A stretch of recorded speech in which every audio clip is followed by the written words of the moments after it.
I'm Charles Neal. Chair making. You know, a lot of guys get scared of it. And chairs can be kind of tough sometimes. And in this segment, what we want to talk about is scooping the seats. Now, this is a chair of my own design, and you notice how I've scooped the seat.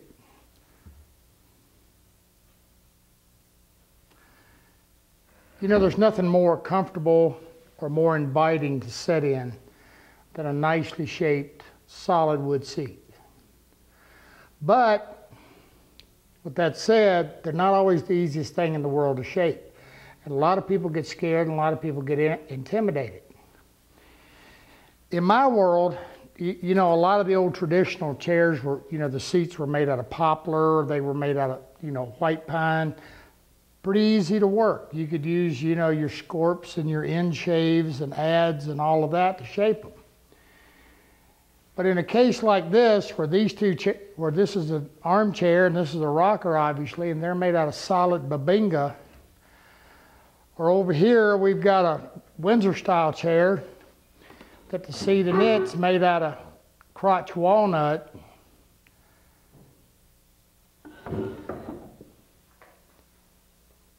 Shaping woods like this, you got to think just a little bit out of the box.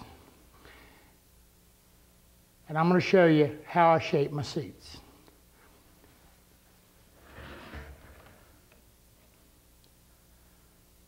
You want a nice, comfortable seat, something you can sit in for an extended period of time, something you can enjoy. Let's see how I do it.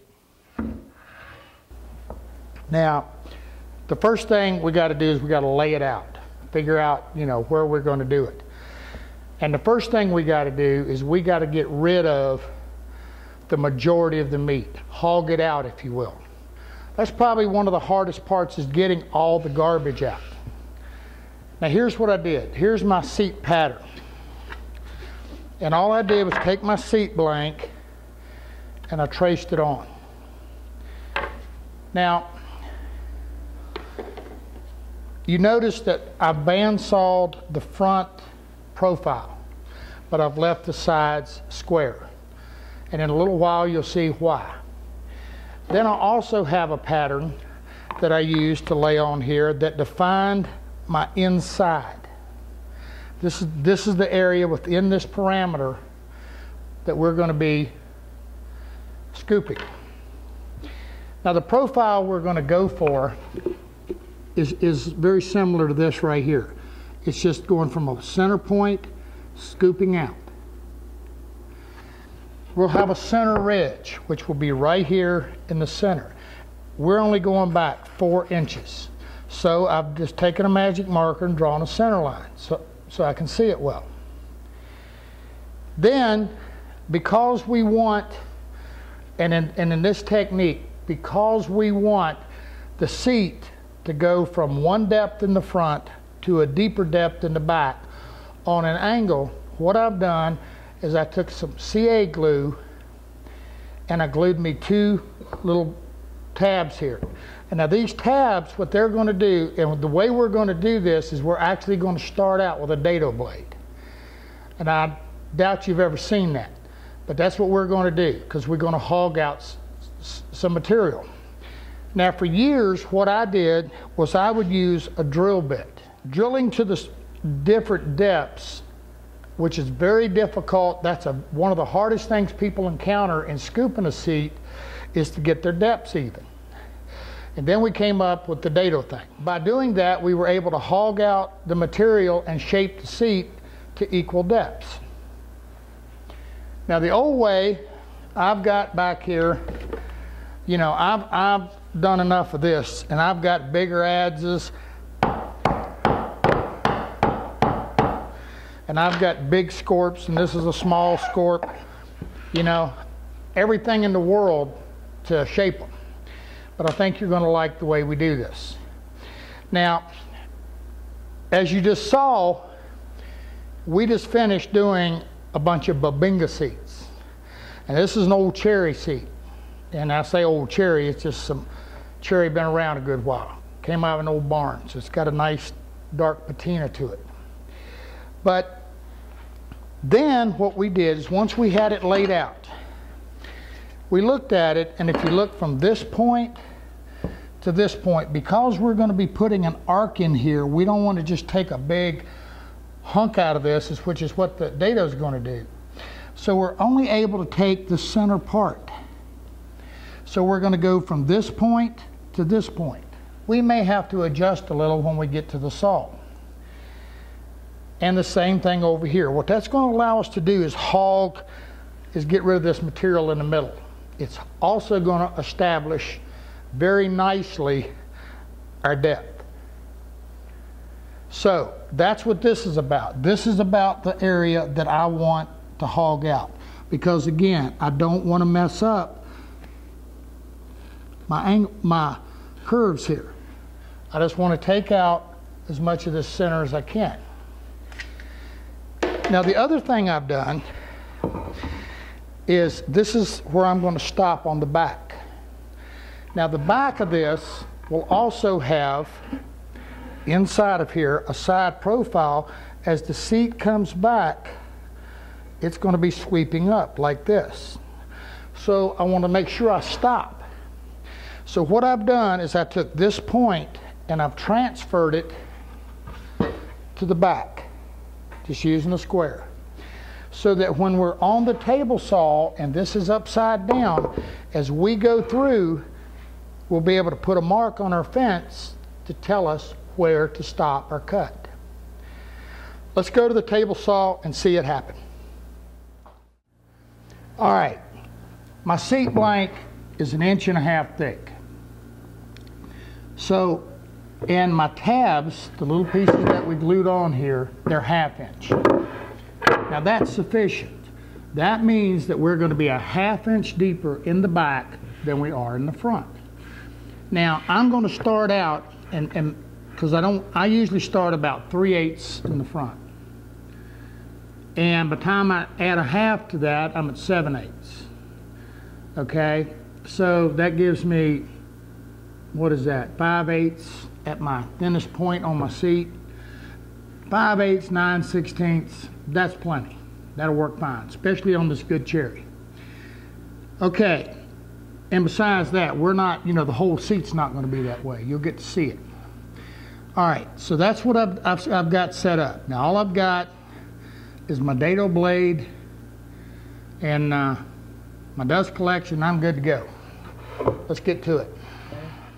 Okay, now what I've done and what I had to do was I just took a square up against the furthest tooth back on my blade, and I translated it to my fence. Give me a stop point. Now we're ready to cut them.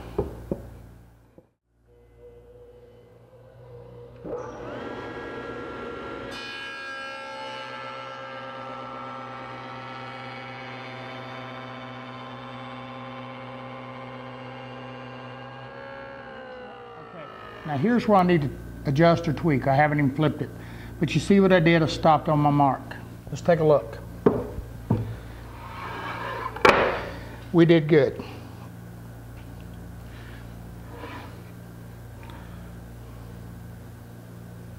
Now it's a simple matter of just increment the fence and move on over. Now I'm going to show you something else. I really can get a little closer over here. But to do that, I need to stay back a little further. Now I'm going to show you that. So what I'm going to do, because everything else is going to be pretty much by hand, is I'm going to set a mark for my outer cut, the furthest edge out. And I'm going to stop it short. So what I'm going to do is I'm going to move in now just a little bit toward the inside. About 5/8 is how much I move. Let's make this cut.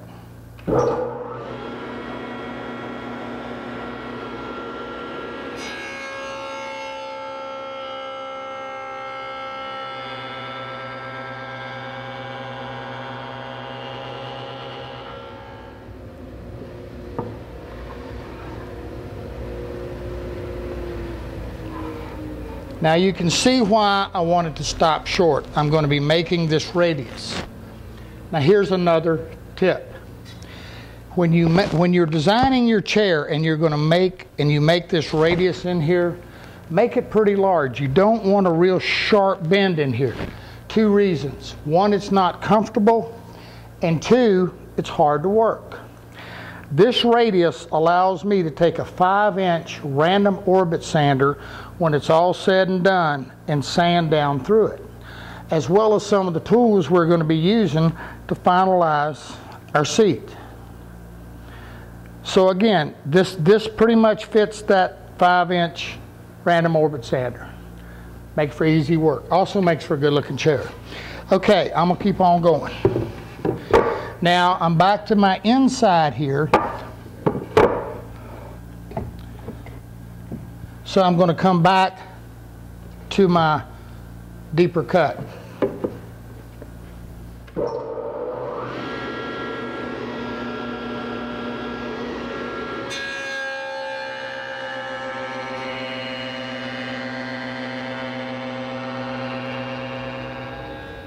Now one other thing I want you to pay attention to. I'm cutting the saw off before I move my blank on every cut.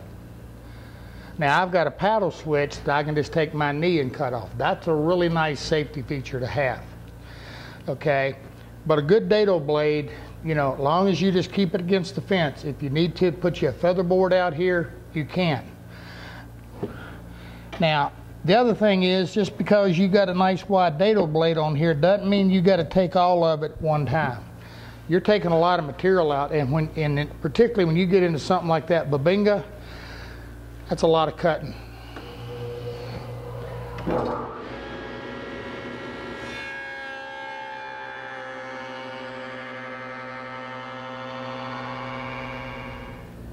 Now we're at a point I want to bring something to your attention. You notice my tabs are about 1.5 inches wide. Don't put a little thin tab. Here's the reason. You got miter slots. If you put, I ain't gonna tell you how I know this, but I will tell you this much. I didn't fall into one, but I noticed it very quickly. Now the reason you want that tab wider is because when you get over here to this miter slide on either side, if you've got a little narrow, it can drop down in that miter slide, and of course you would drop into the blade. So make sure you've got a nice little wider tab so that that doesn't happen. Just one of those little things that if you're not aware of, cause you an issue.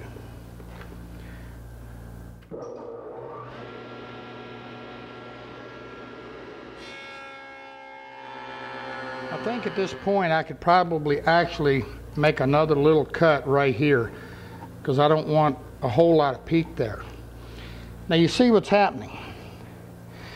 We've got a flat level bottom. Our depth is perfectly defined.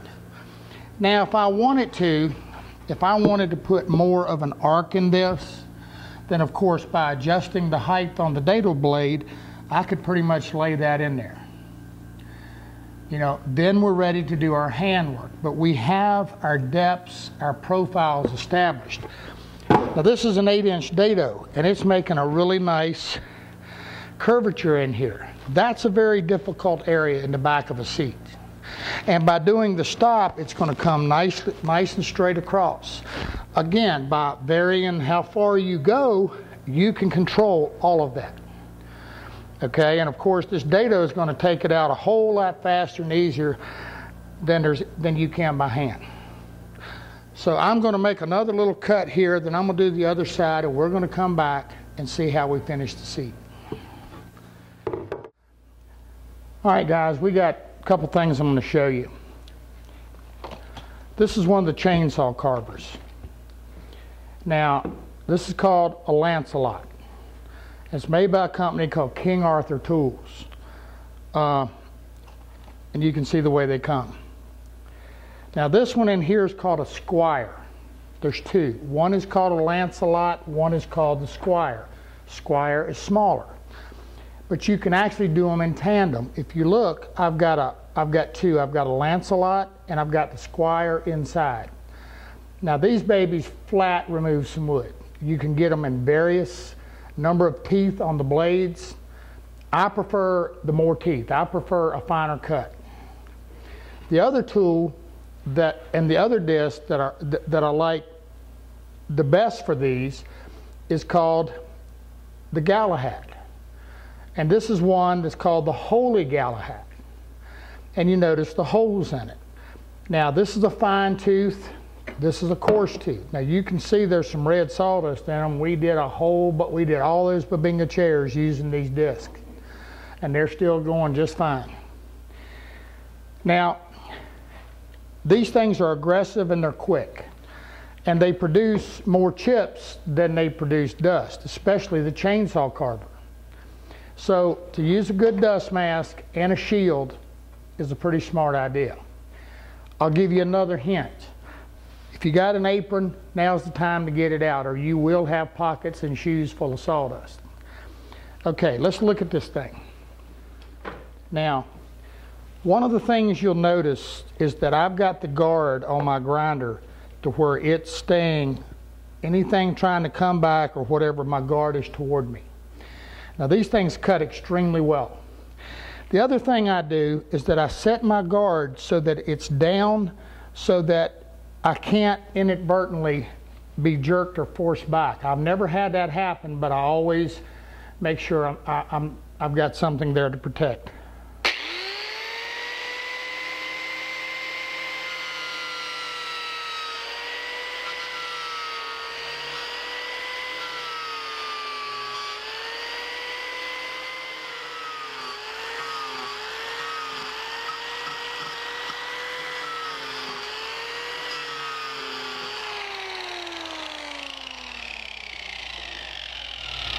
You can see exactly where we're headed.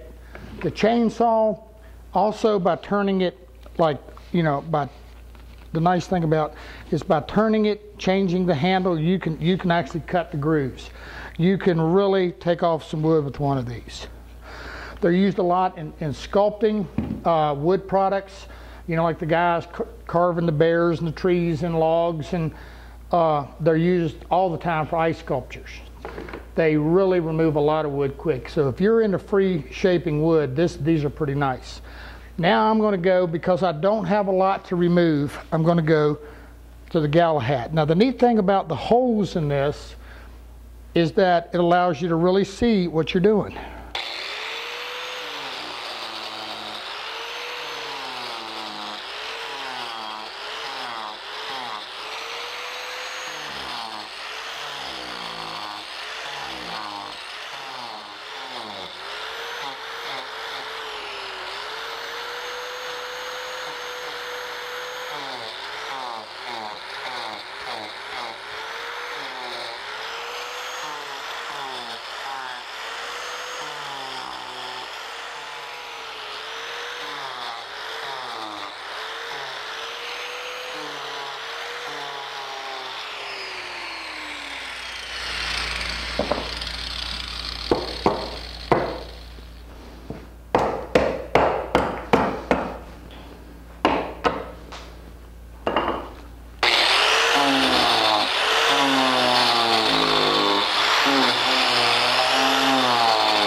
All right, that's the rough out. Then I usually take what's called a spoon plane.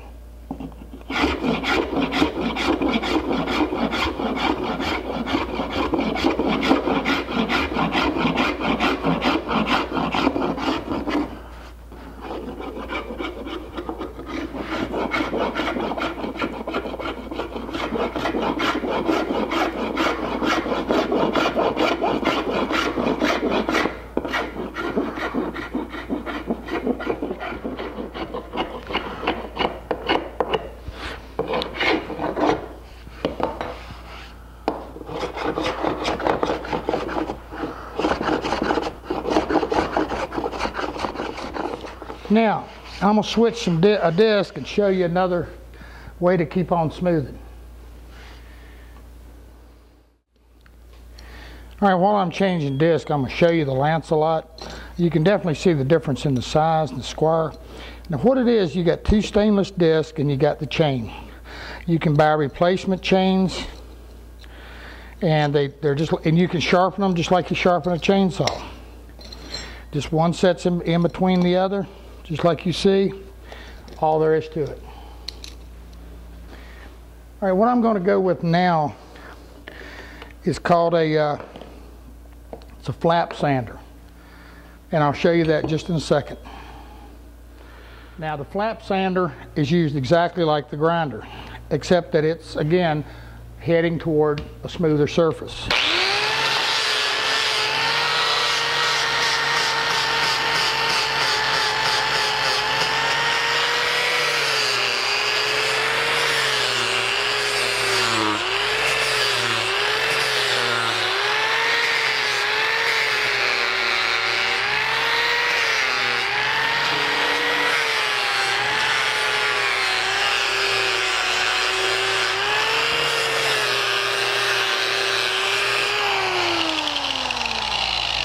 And it doesn't take long.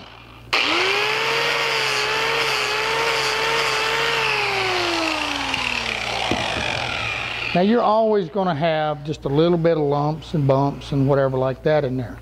That's, you know, and again, particularly in the radius areas, that's where using the little spoon plane to make sure everything's pretty nice and flat, or, you know, no bumps and everything's smooth and flowing well. It's a great tool for that.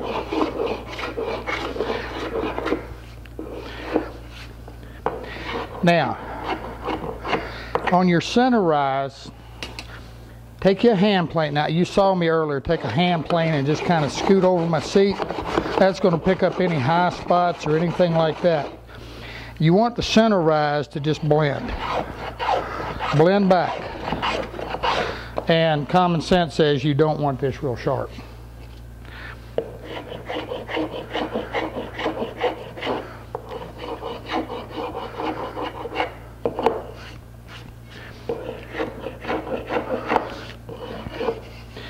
Now, here's another little tool. And again, I'm just going to show you some things. This is a Woodcraft, what is it, the deluxe scraper set. This is neat, also for in here. And it's scraping. I've got all the different blades. Now I really used, where I used this the most, as you can see how much I used it was on my rungs. I mean, I could just take this thing and scrape those rungs just slick as a whistle. And but this worked nice in here. Now, then I go to a scraper. Now, this is a nice heavy scraper. Then you get these ones that are, I don't care for the thin ones because they flex way too much. I like a good heavy scraper. This is made by Lynx. This whole set is. But a good sharp gooseneck in here, and you really start to get your shape and everything refined.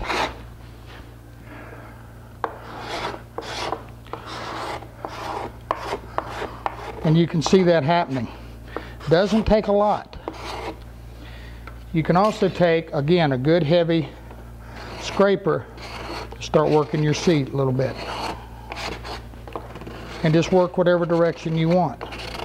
What you want to do is make sure you don't have any lumps, bumps, and everything is nice and smooth. Just work it on down. Now remember earlier I told you, now this is a 5-inch random orbit, and you can see what I'm showing you, how it fits my curvature. And I'll usually start with some 80.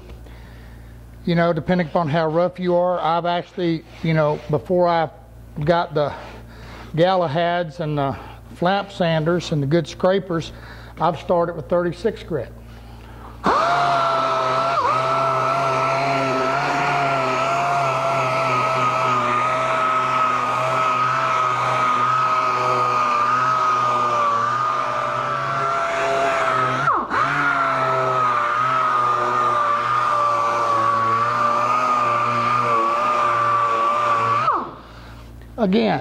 Again, just take, you know, what you want to do with your scrapers and your coarse grits is get everything nice and smooth and level and whatever. Now I'm going to show you how I transition the front.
That's the front. Now, just a little scraping in here. Make sure all my machine marks are out.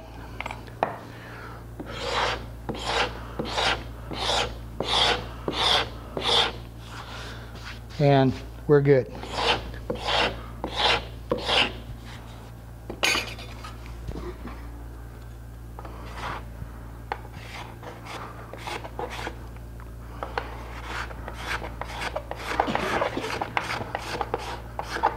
All right, let's look at how to shape the front. What I've done here on the front is I've simply beveled it down so that when you sit down, your legs are down. And, you know, and we don't want a sharp edge here. And a nice look that I like is to back bevel this and create, I kind of call it, looks kind of like a beak, kind of like an eagle's beak right here on the front. It makes the front of the thing look a whole lot nicer. And I'm going to show you how I do that. Again, most of this is just freehand shaping. You know, you can sketch your little marks in here. Now this mark right here, the only thing it's doing is it's showing me where my seat's going to end, where I want to stop my bevel.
And the rest of it is just a little bit of some hand sanding, and I may have to take a little rasp and, you know, clean up my points or whatever the case may be and make sure everything's looking nice.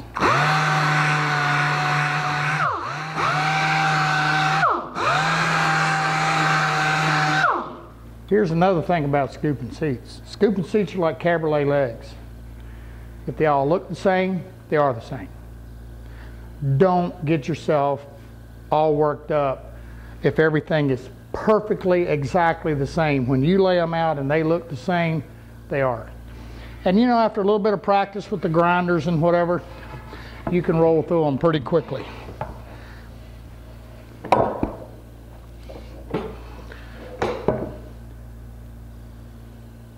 Scooping seats.